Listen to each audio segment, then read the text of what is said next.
guys, welcome to our 25th podcast. I'm Lynn Kingsley.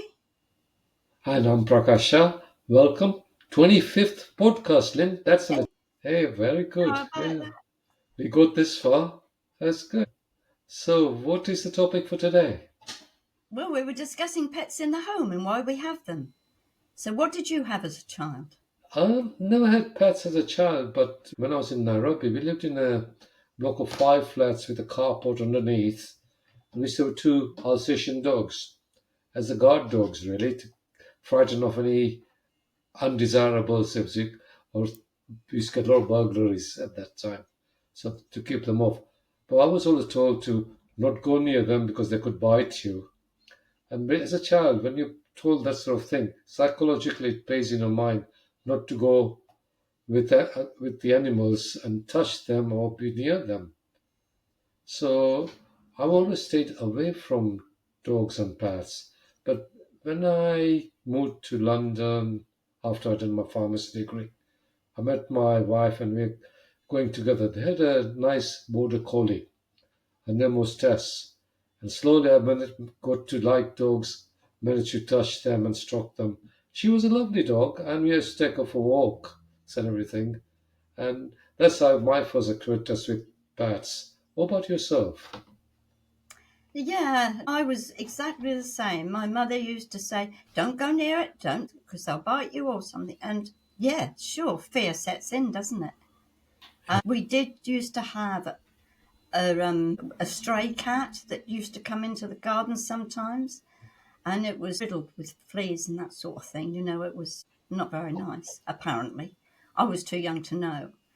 But Mum used to have the back door open and then she'd have a gate so I couldn't get out.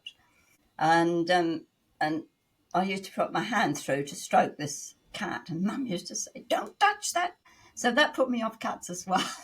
Oh, But my dad did have a Labrador once, Andy. He was a beautiful dog. He got him as a gun dog, but unfortunately he had too hard a mouth to be a gun dog. So he became a pet instead. Dad built him a huge kennel in the back garden, and he had the whole length of the back garden to run in it. But unfortunately, in those days, you didn't get the loos in-house.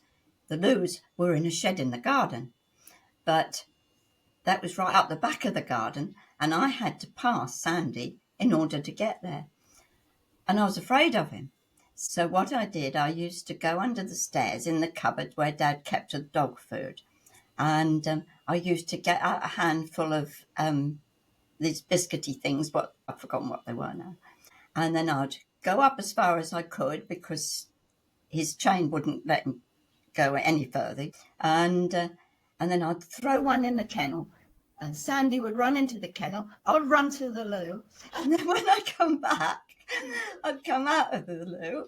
And then he couldn't get me there.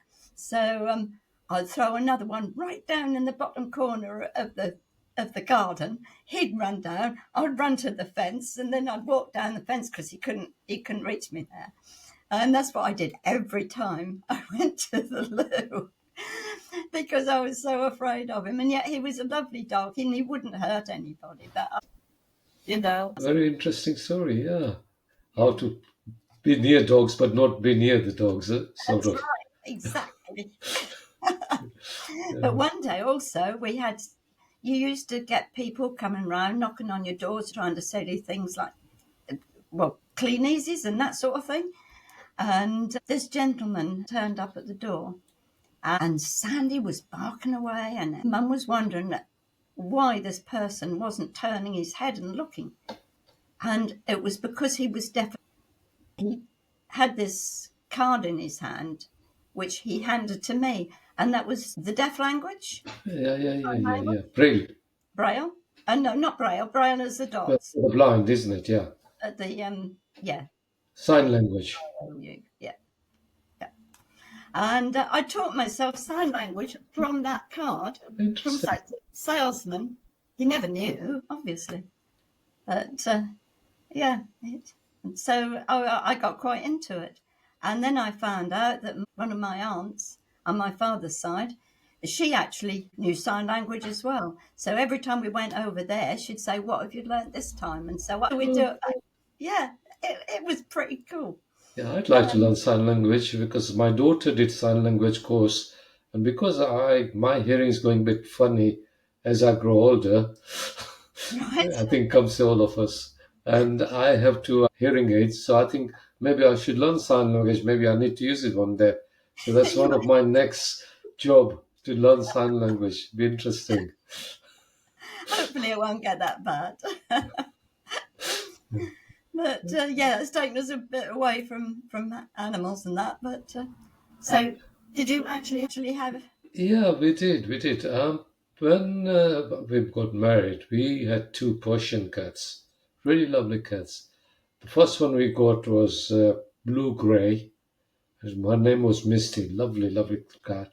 And then a year later, we got another one, a pure white one, because I said to my wife, if you got to get another cat, it's got to be a white one. Because you see in the James Bond movie, was it one of the villains used to have the white cat, Persian cat on his lap?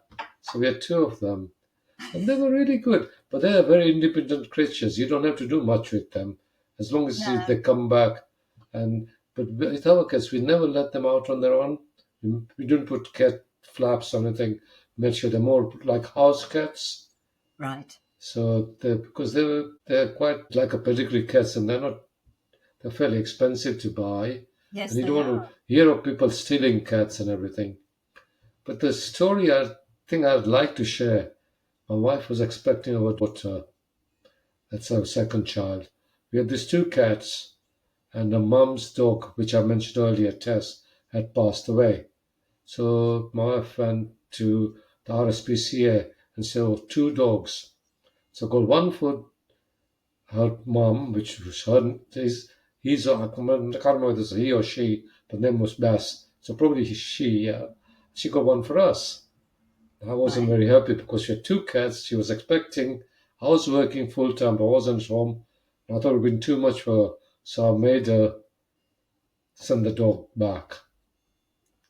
Probably because I didn't like dogs from past. I mean, I got used to them, and the way I got so that's sort of the story about us getting our first two pets, and then we moved with those two cats to both my children were born.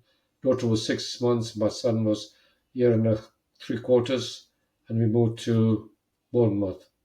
And we moved. We had the cats ferried on a cat taxi separately, so we couldn't take it. So it was quite a good experience moving from London to Bournemouth with animals and with the dogs. Way I managed to like dogs and not be afraid of. I went on a hypnotherapy course where you can hypnotize yourself to make sure what caused that fear, sort of go regress back and get rid of that fear by making sure that you are no longer afraid of touching dogs and things like that. That's how I got rid of my fear of touching and stroking dogs, sort All of thing. right. So I can Yeah. now I'm okay with dogs as far as within a reason still. Sure. But with two cats we had, Misty passed away first, then Tara, the white one, passed away next. And I said we shouldn't have any more animals because, they become part of your family in a such a way. You get used to them and they're with you 10, 12 years. Most of them Yes. some live to about 16, 17. And they become part of family. And when you lose them, it's like losing a family member. It can be quite upsetting. So I told my wife and my children, we don't want any more cats. But somehow they convinced me to have another one. And so we had another Persian one, and we called him Muffin. It was like a ginger one.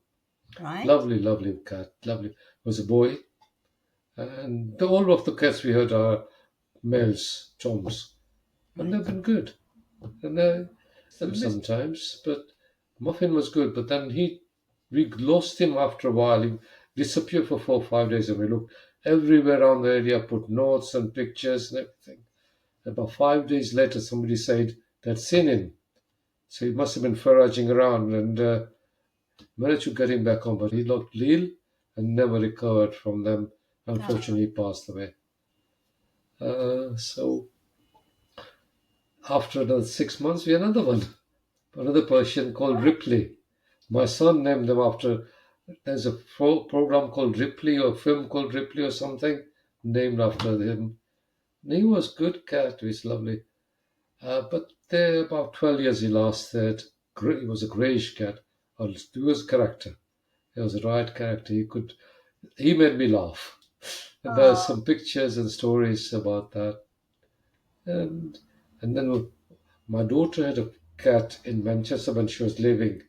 She was like a interbreed, and couldn't look after her because she was living in a one-bedroom flat. So she sent this Oreo. His name was Oreo. Remember the biscuits Oreo? yes. Oh, We named yes. the cat after Oreo. So we got him, but he got run over. So there's just difficult. How do you explain to your daughter the cat you sent to us to look after has got run over?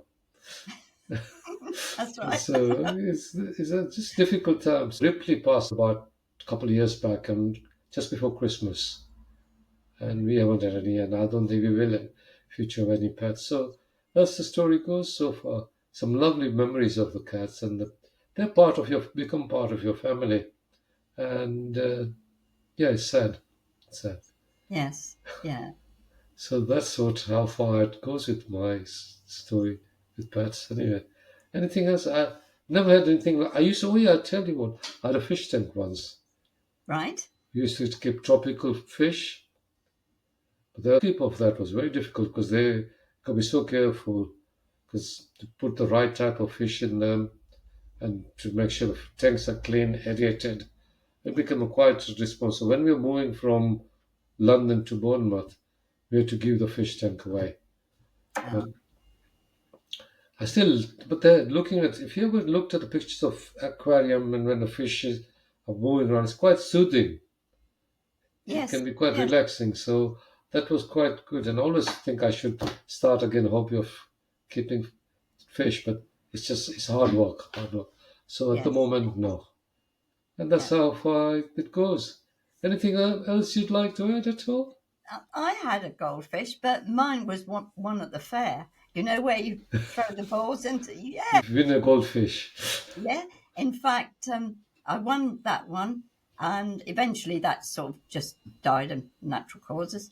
And then I tried for another one, and I won another one. So I had two, Okay. and one after the other. And Dad was cleaning out the bowl and everything, and he'd got the fish in the sink, and the plug came up. Fish went down the sink, right? Yeah, yeah. And we there was always open drains years ago. It didn't go straight into the ground, and so Dad flew out of the back door, and he went like that, and he caught the fish and went Okay. up No. the drain. He came back and he says, "I've got it." That was hilarious. Can you imagine your dad waiting outside by the drain with his hands like that? That's Well, amazing. he didn't have long because he was blooming quick that day. Yeah, Because it just went down and there wasn't that long a yeah. length. I saw it just as he got there and managed to catch it. But yeah, that was funny. But Just I had great. budgerigars. I Yeah. had a green one and a blue one.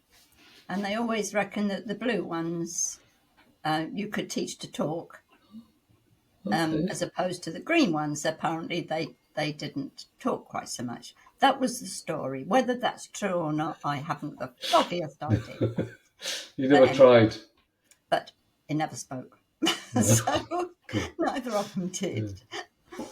Yeah. But once again, that one escaped, the blue one, and Dad was cleaning out the cage and just lifted it to put a new sheet of sandpaper in. Bird goes out. Yeah, I don't think we'll get any more pets now anyway, because in a way you got to look. You don't have, not so much looking after them. It's just when you go on holiday, you got to put them into catch somebody to look after them, Yes, and it's also when they pass away, it's a bit sad sometimes, yes, and so we decided not to have any more either. yeah. Okay. My children have got them. Oh, good. Oh, yeah, I just remembered. My son, yeah, he had about half a dozen. sheep, and they ended up in the paddock because when we came here, that used to be a horse paddock, Yeah, yeah. and we rented it out to people with horses. And oh my God, that was awful. It cost us such a lot of money because they used to chew the fences because the people didn't look after them very well. And then they sort of done a runner, and they did take the horses, luckily Yeah. for them. And so that was done. And we had the paddock, and he brought the sheep over. Gradually, they sort of got sold off. And then the last one that was here died. And so we put him on the bonfire. And do you know, the smell of roast lamb was really nice that day down at the I asked him if he wanted me to go and get the mint sauce. Brilliant. Oh, dear. Yeah, and I think that was the last we had of any animals here. Oh, we had some chipmunks too. Oh, Yeah, I saw a sign. We were out. We'd been to some exhibition or one of these talk things that years ago you'd go to, these seminars yeah. things. Yeah, one of them, I think. Boring, odd things they were. And I don't know why we kept going because we both thought they were pretty boring. But anyway, we'd come back from there and I saw a sign which said chipmunks for sale. I went, oh, we can build a little chipmunk hut or whatever. And so he said, yeah, that sounds like a good idea. Oh, we didn't realise how quickly these would expanded. We Yeah. started with 2 and we ended up with 22 sort of thing. So they gradually got, do you want a chipmunk? Get a chipmunk. We're giving them away. But that was the end of it. That's all pulled down now. And that was the end of our pets at home. There will never be another one past our doorstep. Because they are so time consuming. Yeah, they are. You know, they might be lovely while you're at it, but, you know, going on holiday, as you say. Yeah. Oh, who's going to feed the chipmunks? Or who do we leave the dog with? Yeah. We've got Exactly. none of that. We can just pack up and go tomorrow. That's nice. Same here. Same here. Yeah. Yeah. Much better. Anyway, so I think for me I've sort of covered everything. I don't have anything else to add, but having pets, they can be very good companions, I think. Well, they can, particularly for elderly people or infirm or whatever the case may be, or living on their own or something like that. But they're also incredibly intelligent. That these Yes. ones that detect diabetes and Yeah. whatever else they detect. I'm not into that sort of thing because it doesn't affect me. But yes, I mean they are so clever. And some of those police dogs you see, the sniffer dogs, they can Oh, pick up so many things. You're right about that. They're being so clever. Yes, and if they're trained properly, they can do a lot of things we don't think we human beings realize. that's right. In fact, I think some of them are more intelligent than a lot of human beings that I know. Oh, good. Yeah. All right, then, Lynn. I will have to say bye for now. Yes, all right. And me too. So we'll see you again next week, Next guys. week, yeah. All the Bye. best. Bye.